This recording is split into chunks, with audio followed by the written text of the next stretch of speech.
Hey everybody, John Good here.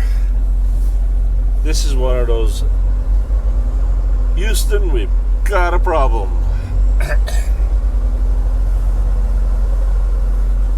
They are rejecting the load because the PO is off by one single digit number. Imagine that. So the instruction right now is go home, get a shower, clean up my, go get my supplies,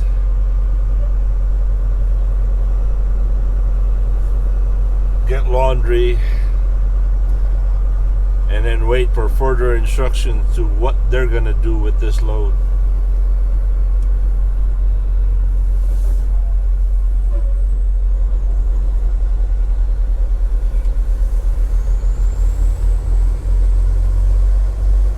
Oh boy.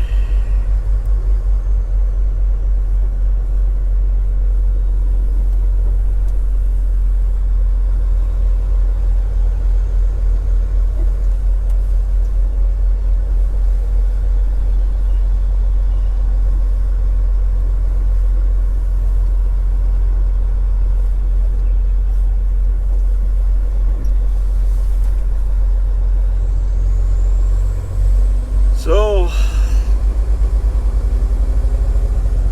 going home.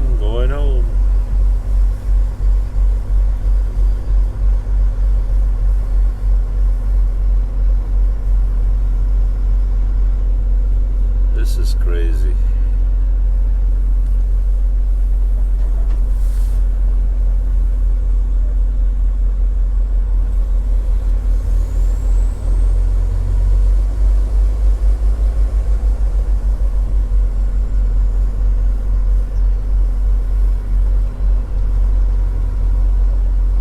Look at that beautiful 900.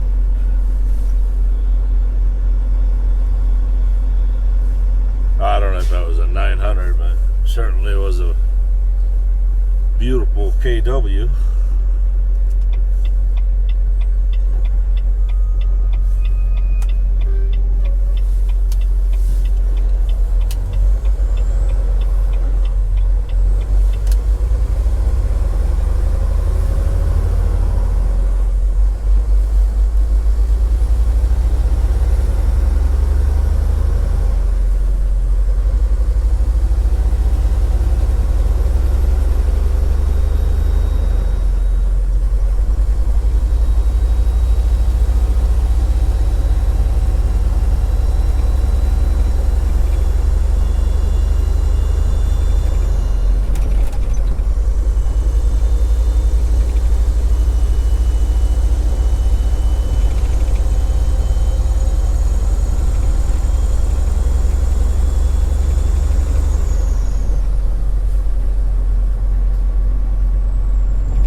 Well, I take it we're not going to be able to pick up our load at Great Lakes Cheese way over there. In fact, you could see it from here.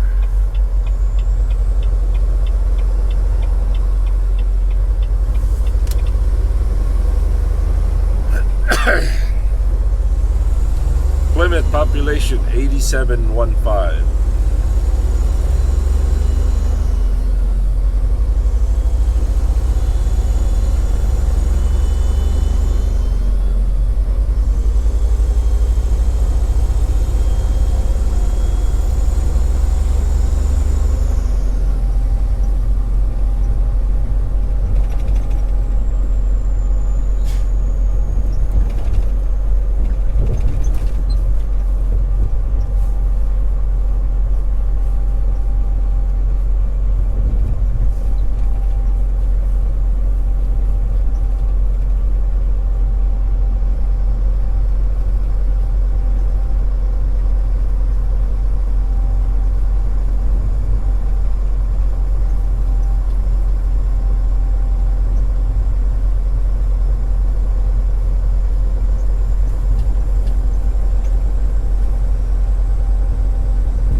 Hey everybody, welcome to Sheboygan, Wisconsin.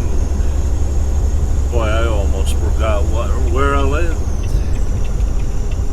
I was gonna say Sheboygan Falls, but nope, this is Sheboygan, Wisconsin. Alright, we haven't done this in a while.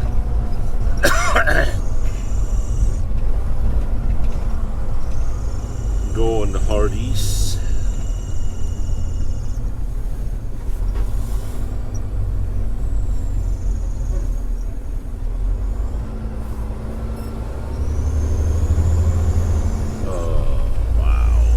Beautiful day.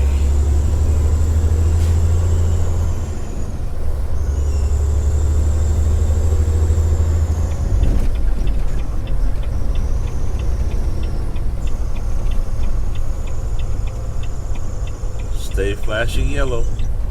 Stay flashing yellow. Stay flashing yellow. Thank you.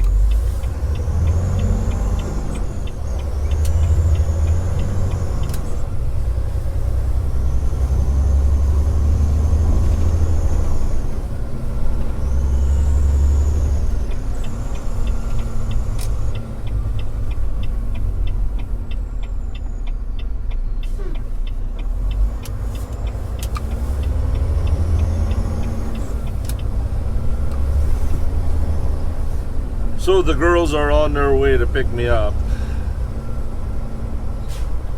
I think I am only going to have enough time to get a shower, get something to eat,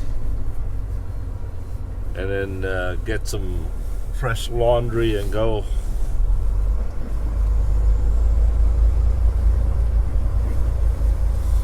Not a whole lot of time to stay. I was supposed to pick up a load today in Great Lakes cheese, and that was to deliver in Texas, but I guess that ain't gonna happen no more.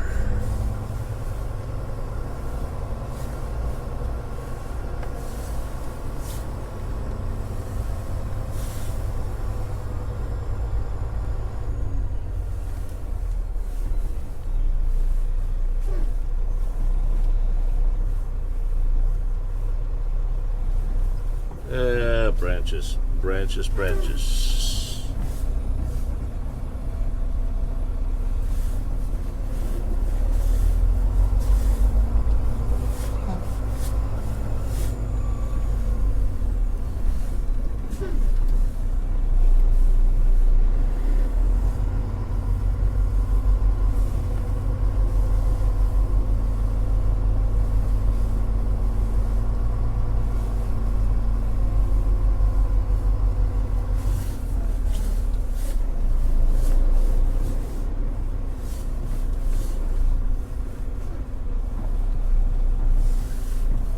I think that'll do it.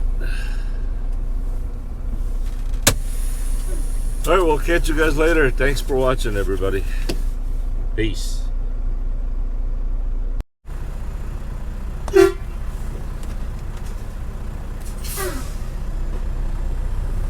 Hey everybody, John Good here. Hello and good evening greetings from Sheboygan, Wisconsin.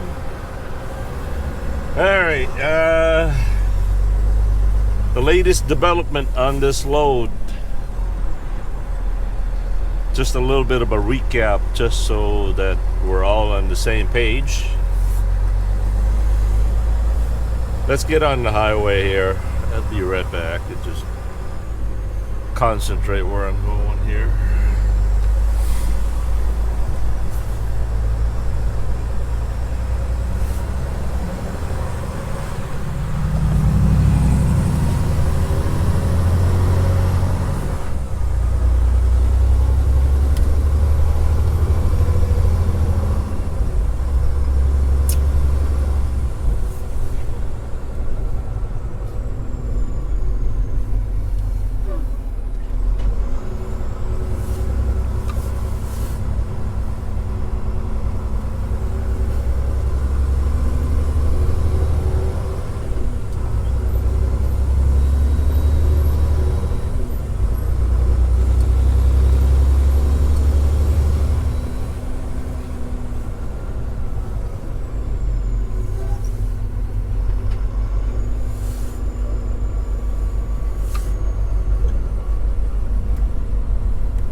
For those of you who just tuned in and don't know what happened, to begin with, I picked this load up in Mechanicsburg, Pennsylvania on Wednesday. Yeah, Wednesday. And tried to deliver it in Plymouth, Wisconsin, which is about 12 miles from here. Ran it as soon as I could, got there early, only to find out that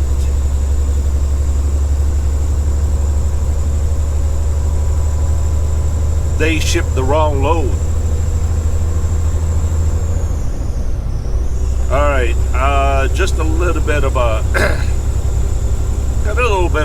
detail, so that way we don't point the blame where it doesn't belong. I went to pick this load up. I wrote the pickup number on a piece of paper. I checked in at the shipper. The shipper had a trainee personnel.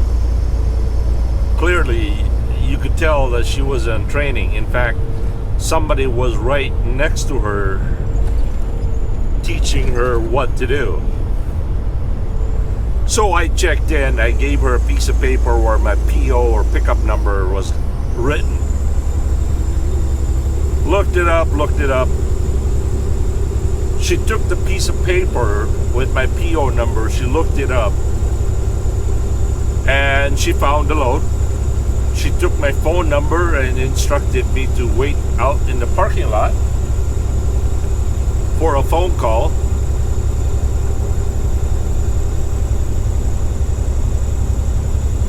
And about an hour later, she calls me up and assigned me to door 8. Backed in, got loaded, and so I asked the loader and the shipper. Now the shipper at this time is a different office. You check in at a different office and you check out at a different office. So when I got the bills, I signed the bills. I asked the lady, I said I'm going to Oshkosh Cold Storage in Plymouth, Wisconsin, door 8. So I signed the bills. I asked her what was the grand total weight. She said 38,000. I said, cool. I looked at the weight. I looked at the seal, and I left. I tried to deliver the load all the way to Plymouth, only to be told by the Plymouth receiving office that they shipped the wrong load. And this load was actually supposed to go to Milrose Park, Illinois, which is right around Chicago area. Not that I was supposed to deliver to Milrose. My instruction was to pick up a load for Plymouth, Wisconsin. And that's exactly what I did. So again, as I check in at the receiving in Plymouth, they sadly informed me that this is the second messed up load that they received this week.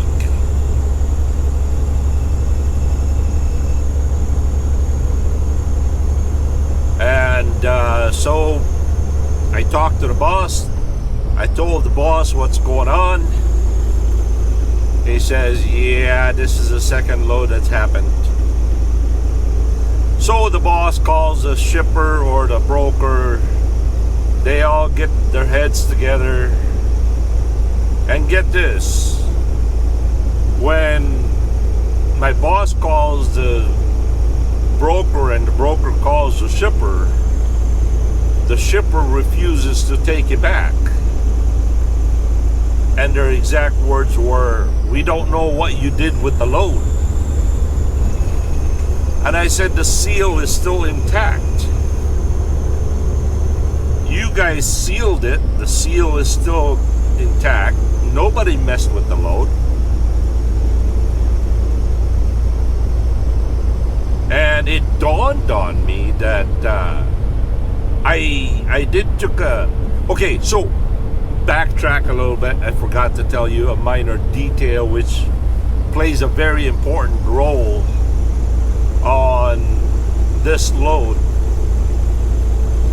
Remember when I checked in at the shipper, I gave her a little piece of paper with my PO or pickup number?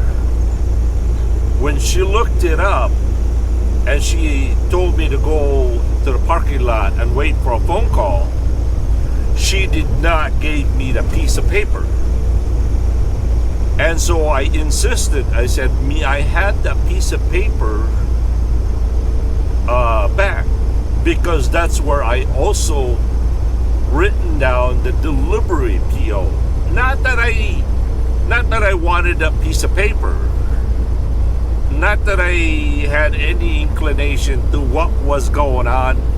The only motivation that I had to picking up or taking back that piece of paper where the pickup number was written was that I also written down the delivery PO on that piece of paper. And my intention was, upon delivery, I was going to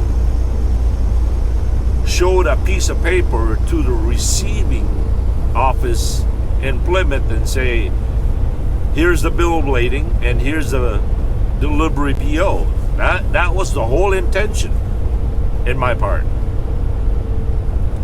So again, the boss calls the broker, broker and the boss deals with the shipper, and they said they're refusing to take the load. And I said, "Why?" Again, as he said, "We don't know what you did with the load." And I said, "But the seal is still intact." And then it dawned on me, and by then I'm a little panicking at that point.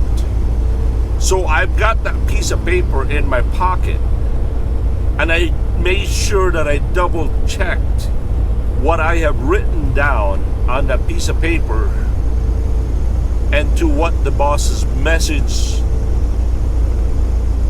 was on the load information, specifically what the load, the pickup number was.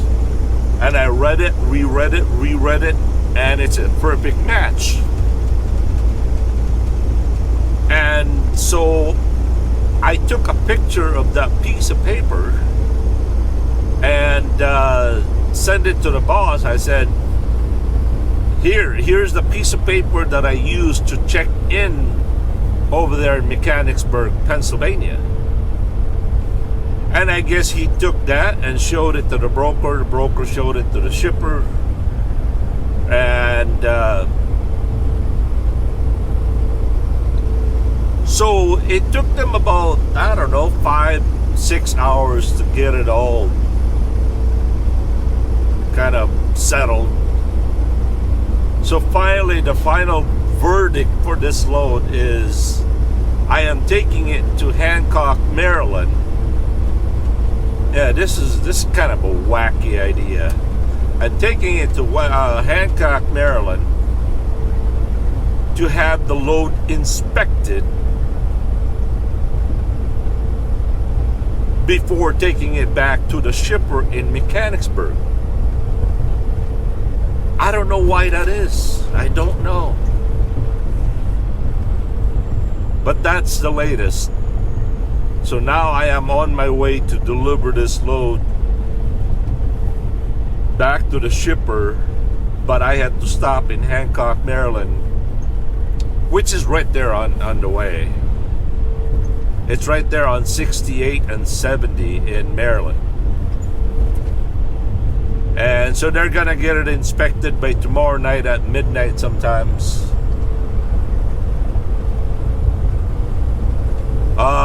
then I'm taking it back to the shipper.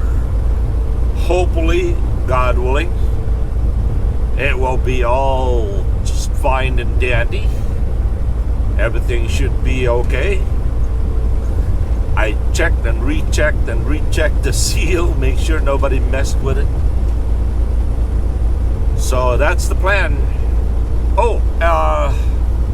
Once I deliver this load back to the shipper, I am going to pick up the load that I was supposed to pick up the last time on Wednesday. Or was that Thursday? I don't know. So I'm picking up at the same shipper going back to Plymouth, Wisconsin. Now, here's the kicker. It is partly my fault that I did not look at the bill of lading to where the shipping, where the customer was. Upon my attempt delivery to Plymouth, sure enough, it's delivering to Saputo Cheese in Melrose Park. It clearly says on the bills, which when I received the bills, I did not look at. I mean, I took it for granted that I gave them the correct pickup number. When I checked out, I said door 8, going to Oshkosh, Wisconsin, Oshkosh Cold Storage, and going to Plymouth, Wisconsin. And the personnel that was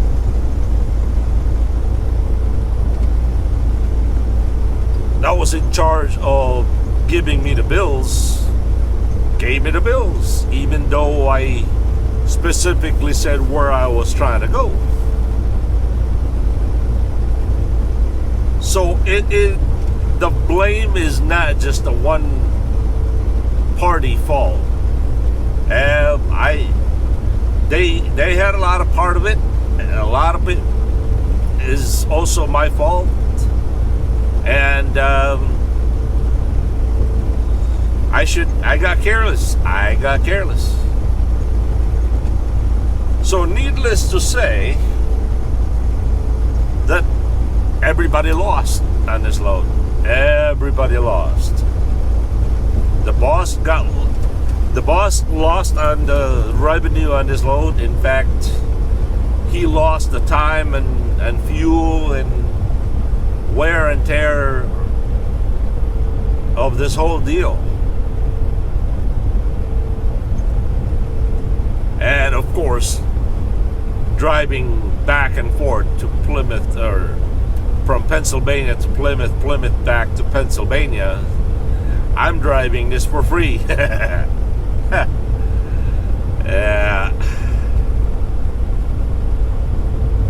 From what I understand, that this trainee had some, I don't know, more than a dozen loads that were all messed up.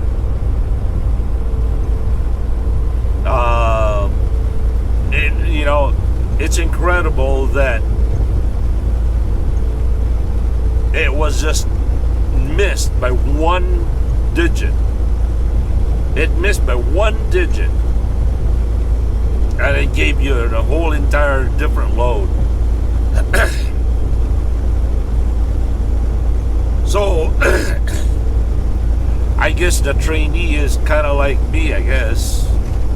That person was a little bit, I don't know, dyslexic when it comes to numbers. But I guess she messed up 15 loads, something like that. Now, I could go on and on and on and how unfair this load is, but I can't imagine what she would what that person is feeling right now.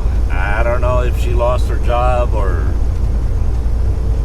you know, what the repercussion is. But yeah, lesson learned. Lesson learned. From now on, I gotta double check the destination, double check the seal, double check the temperature.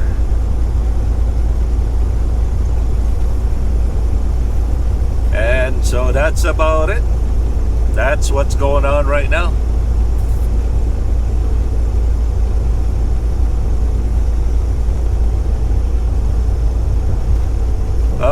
What else is going on? Yeah, that's it. That's all I got. So God willing, we'll see you guys later. As always, thank you for watching. John, to be good here. Peace.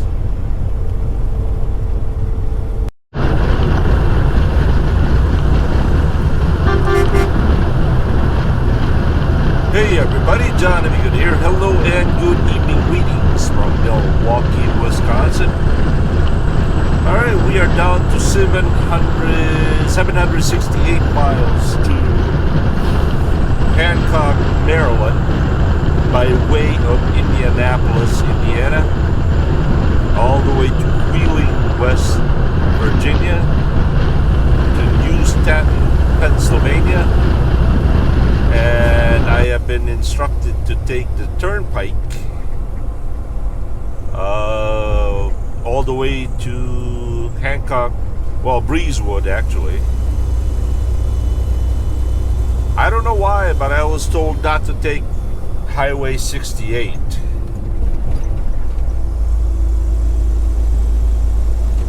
By the way, I forgot to tell you, since yesterday I spent the night at the house last night, and since yesterday I was sent home, I asked the boss to let me go home while they were deciding what to do with the load. And so I went home, took a shower, and my wife was very smart and very wise to remind me that my DOT physical was running out. In fact, it was supposed to expire. It was going to expire on April 22nd. So she reminded me that I should have gotten that done already. And so she encouraged me to call the clinic and see if I can get a recertification, a DOT recertification. And so I called around. It took some doing, a lot of phone calls, but finally I got it done in Plymouth, Wisconsin, and I'm good for one more year. By the grace of God, I am good for one more year. Usually when you're young, healthy, and all that stuff, you are good for 2 years.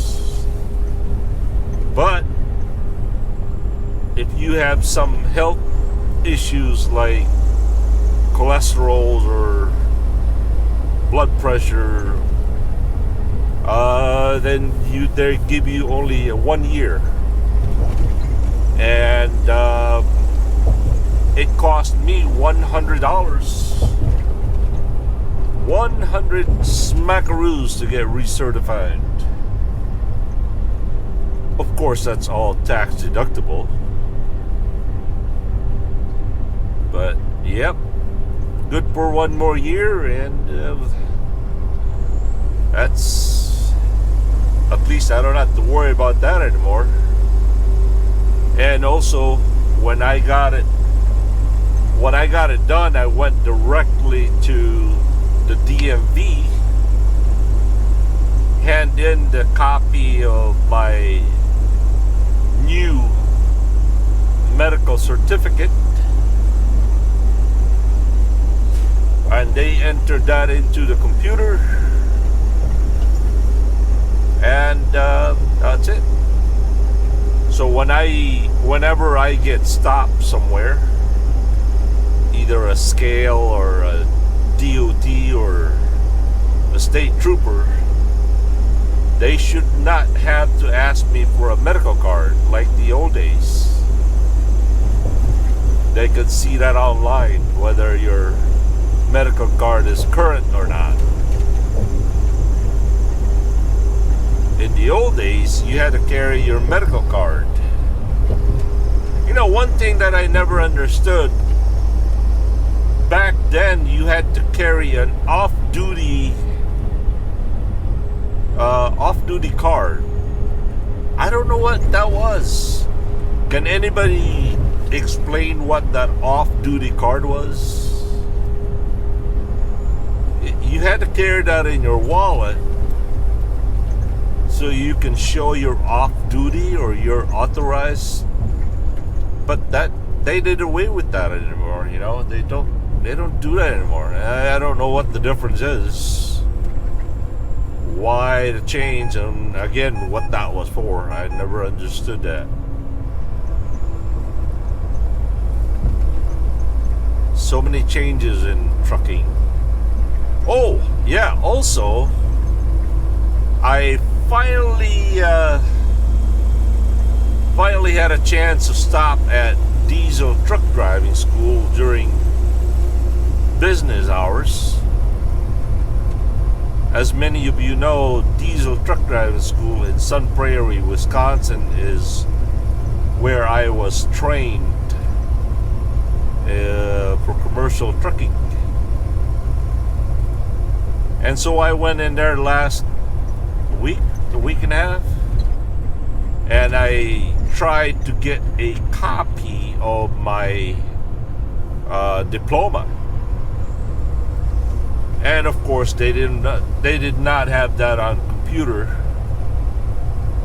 So I had to go and give them my phone number, my email, and they had to go to the warehouse, track down what year I graduated. I told her 91, and it took her about 4 days to look for it, and she finally found it. And so I paid $20 over the phone using a credit card, and she's gonna mail me a copy of my my diploma. She's gonna have it sent in the mail. Unfortunately, it did not arrive even yesterday or today. So hopefully when we get loaded over there in Pennsylvania back to Plymouth, hopefully we'll be able to see that in the mail, and I can finally show you guys that I really did graduate it. There's been a few people out there that doubted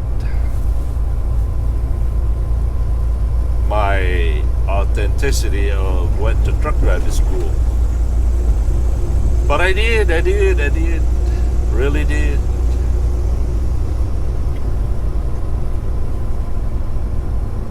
Alright, I believe this is Cudahy, Wisconsin. This is also where the General Mitchell International Airport is.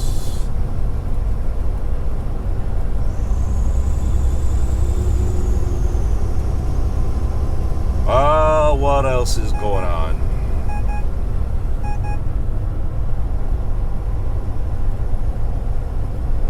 I think that's it, really.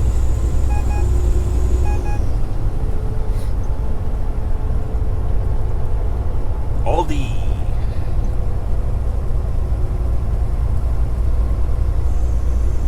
Good place to shop, not a good place to deliver. They only unload at night. And their facility is almost always dark. I don't know why that is. They're cheap on their lightnings.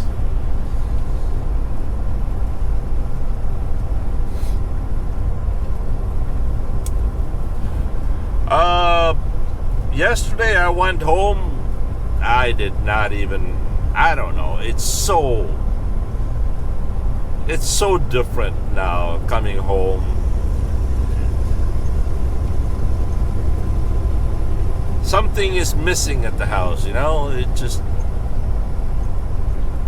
of course, you guys know it's Tampers. You know, Tampers was not a really, he wasn't a trained dog. He wasn't a show-off dog. Some people may even say he wasn't a smart dog. But one thing Tampers did was that he knew the personality of each of the family members at the house. He would treat us differently.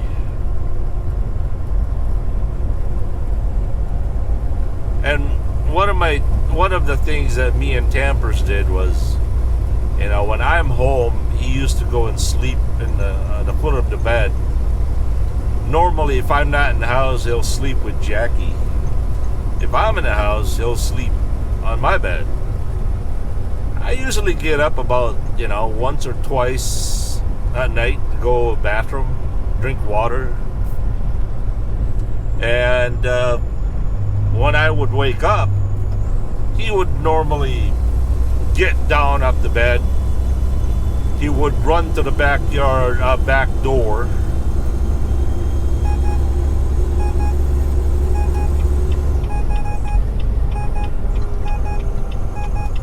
Let's get around this guy here.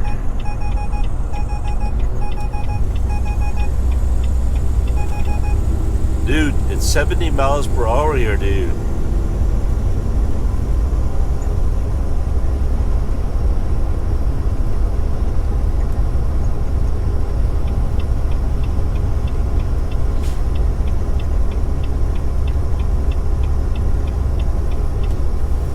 So yeah, when I wake up, get off the bed, he'd rush to the door, wait.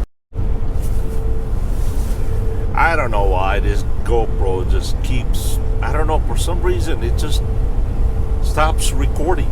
It just dies. I think GoPro's gonna be good. They're a little finicky, they're a little touchy, a little sensitive. But anyway, as I was saying earlier, usually when I get off the bed, Tampers would get off the bed. He would rush to the back door, wait for me, because the bathroom is right there next to the back door, backyard door. So the routine was that I would let him out first. He'd go to the bathroom or backyard. He'd do his thing, I'd do my thing. Almost always when I'm done doing my thing, he'd be waiting right there in the door. Wait for me to open the door, and we go back to sleep. Sometimes he'll take his time. But yeah, he knew the personality of me, personality of Jackie, Mama, AJ.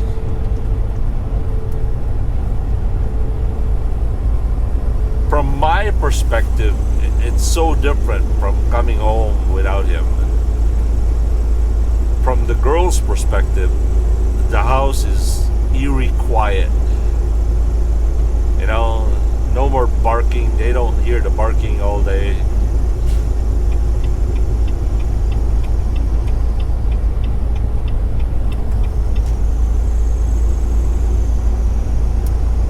Oh, he had us wrapped around his tail. He really did.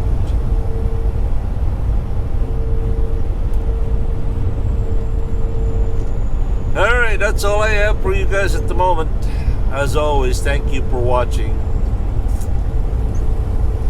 God willing, we'll see you later. For now, have a good and godly day, everyone. Johnny, be good here.